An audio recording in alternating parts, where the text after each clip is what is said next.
Hey guys, welcome back. So I was in the shop this morning making some shiplap, and I got to thinking, unless you've been living under a rock the last couple years, if you've watched any home improvement shows at all, you certainly heard the term shiplap. But how many people really know what shiplap is, know the different options available to them, and know some alternatives? So I figured I'd make a video and maybe clear up some confusion.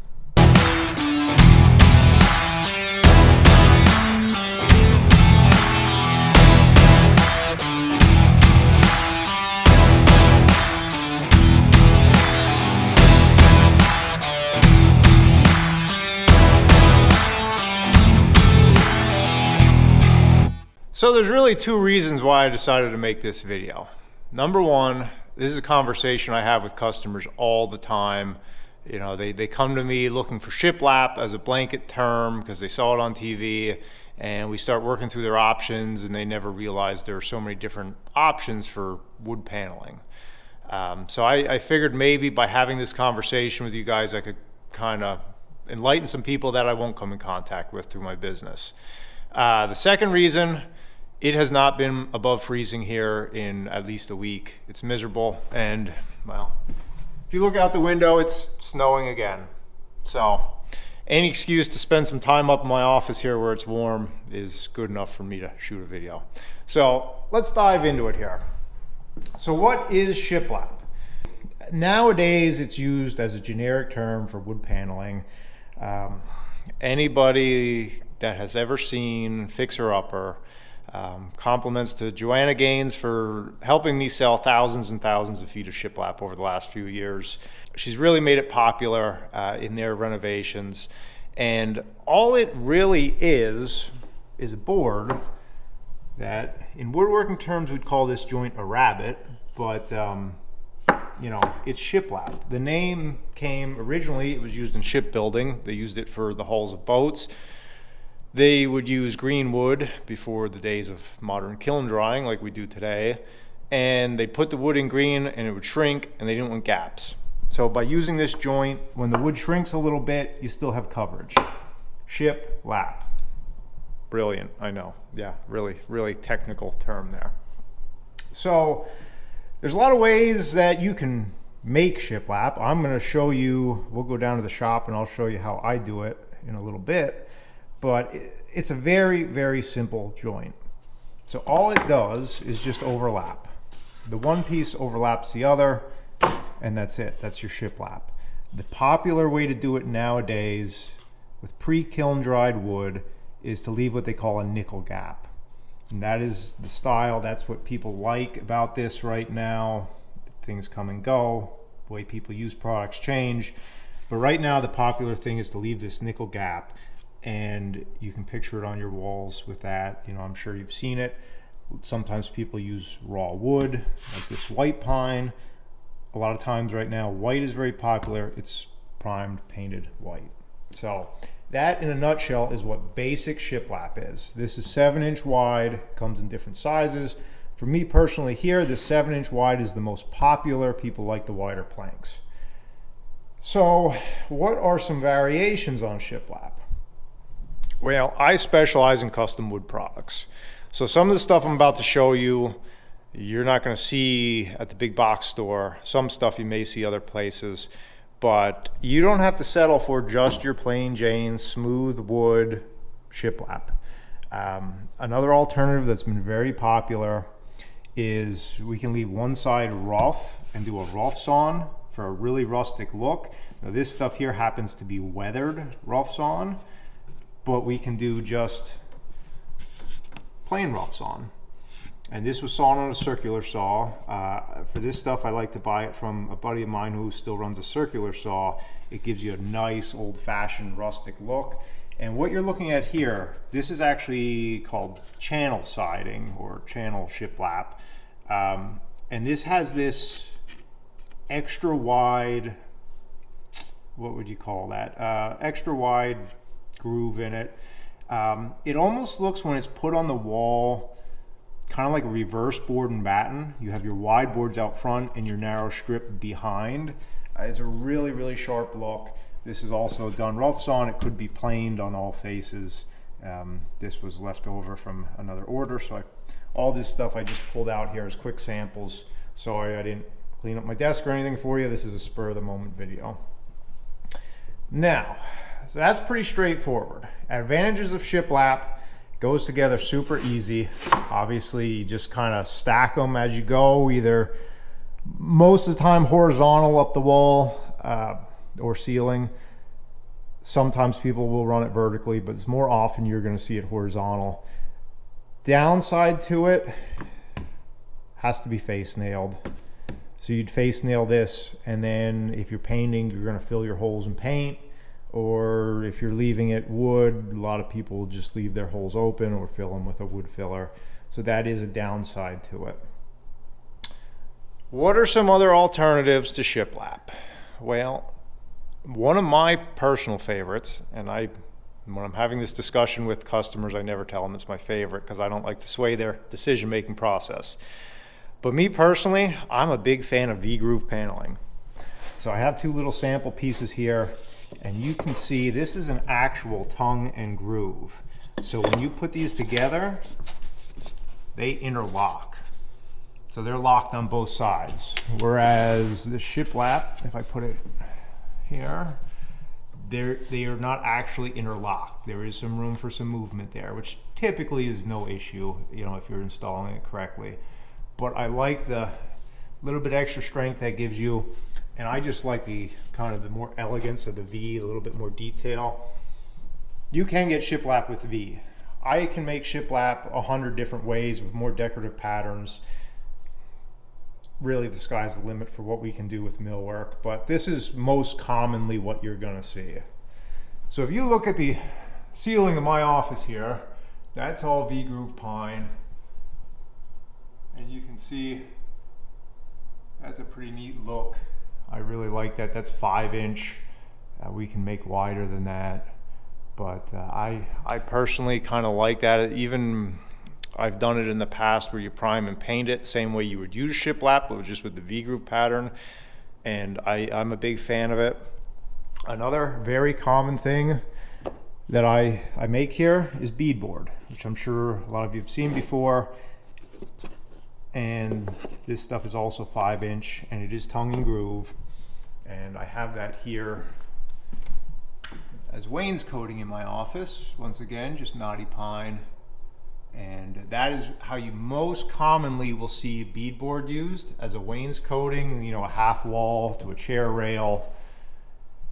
And that is also a really sharp look. Once again, natural wood or prime and paint. It's nice. Also very nice on ceilings. Actually, now I'm just happened to look here. In front of my desk, I used beadboard. So that's ash beadboard encased around some live edge walnut. So it's very versatile. All this stuff is very versatile. Accent walls, ceilings, projects, you know, panels in projects, all kinds of different stuff, all kinds of different uses for it. So those are the big ones you're going to find for paneling. Another thing, this is a little bit wild. You're not really going to see this many places, but another thing that's been very popular for me for wall coverings is we'll actually take hardwood flooring, because that's what I make most of, is tongue and groove hardwood flooring, and I will mix it for customers and make custom accent walls. And that's kind of what you see here, where we mix all the different types of wood, you know, walnut, oak, there's some maple, cherry, so you get all those different color tones, and that makes an awesome accent wall. I've done a lot of that in the past too. So a lot of different options as far as using actual real wood for wall paneling. Really, the sky's the limit. You know, your imagination. I guess a better way to say it would be your imagination is the limit. So we should talk about the one advantage that the tongue and groove products have over the shiplap. You know, we talked about how you have to face nail the shiplap. With the tongue and groove, once you have it started, your first course, since it interlocks, you can fasten it just by nailing on a 45 blind nailing through the tongue, similar to what you would do to install a hardwood floor. So if we come over and look at a section of this wainscoting here, you don't see any fasteners here because they're all blind hidden inside the tongue and groove.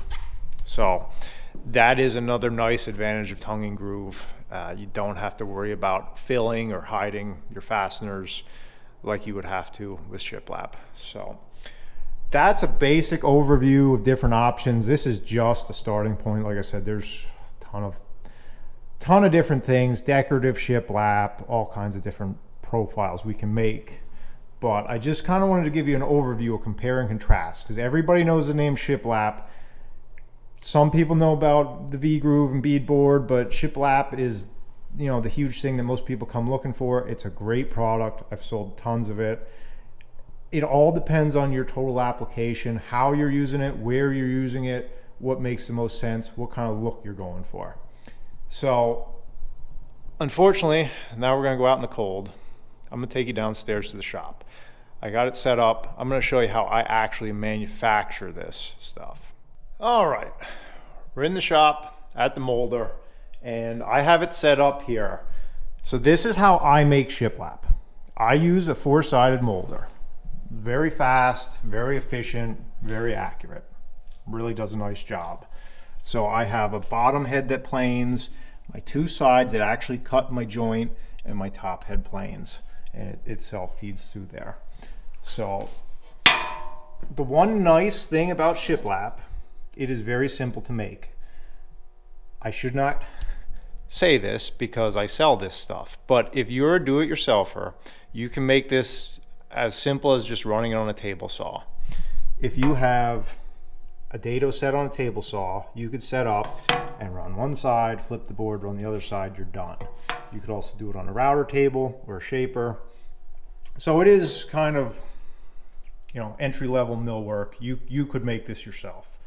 It's, you know, all comes down to what equipment you have and how much you value your time. But tongue and groove is not going to be so easy to reproduce, especially accurately. Tongue and groove has to be much more accurate, and with that you're talking router table and table saw at a minimum. Obviously better equipment will get you better results. So it is a task that's worth tackling if you're into woodworking and do it yourself. I'm going to show you how I do it, which is kind of more of a commercial scale. So I have my stack of rough sawn pine here. We're making an order of pine Shiplap, kind of what I just showed you. And I have this all ripped on both sides to the size I'm making. So I have my blanks here. They're perfectly ripped to size already. And I bring them in here. They're simply going to go through the molder, and then I'm going to stack them over on the sawhorses, square cut my ends, package them, and send it out the door. So it's a pretty straightforward manufacturing process for me with Shiplap. So let me get this fired up and we'll run some pieces.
So there you go, guys. There's your finished product.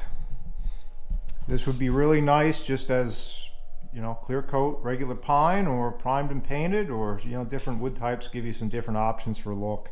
A very simple product as far as how it's actually made and used, but hopefully gave you some clarification, maybe gave you some ideas for some different projects, what's possible. And like I said, we're just touching the surface here of what we can actually make, as far as wall coverings. So hopefully somebody learned something. It's cold. Hopefully it's warm where you're at. Have a good one. Catch you later.